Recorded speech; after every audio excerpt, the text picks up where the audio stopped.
સુરત જિલ્લાના Palsana express way પરથી ₹15,18,000નો દારૂ ઝડપાયો. વલસાડથી વડોદરા જતો જથ્થો.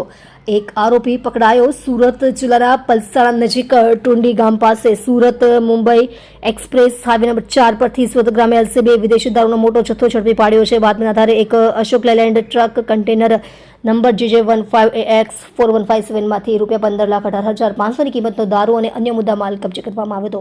સુરત રેન્જના પોલીસ મહાનિરીક્ષક પ્રેમવીર સિંહ અને સુરત ગ્રામ્ય પોલીસ અધિક્ષક રાજેશ ગઢિયાના માર્ગદર્શન હેઠળ જિલ્લામાં દારૂ અને જુગાર જેવી ગેરકાયદેસર પ્રવૃત્તિઓ સામે સતત અભિયાન ચલાવવામાં આવી રહ્યું છે.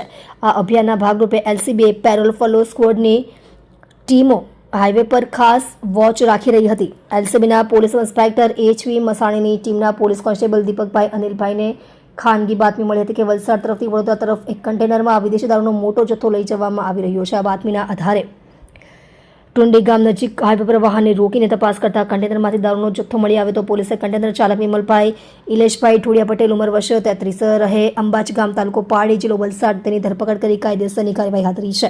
દારૂનો જથ્થો પૂરો પાડનાર, વાહન સુધી પહોંચાડનાર અને માલ સ્વીકારનાર સહિતના અન્ય આરોપીઓને વોન્ટેડ જાહેર કરી તેમની શોધખોળ શરૂ કરવામાં આવી છે. પોલીસે કુલ ₹15,18,500નો મુદ્દા માલ કબજે કર્યો છે, જેમાં 4,104 નંગ વિદેશી દારૂના ટીન કિંમત ₹5,13,000, એક અશોક લેલેન્ડ ટ્રક કન્ટેનર કિંમત ₹10 લાખ, એક મોબાઈલ ફોન કિંમત ₹5,000 અને રોકડ ₹500નો સમાવેશ થાય છે.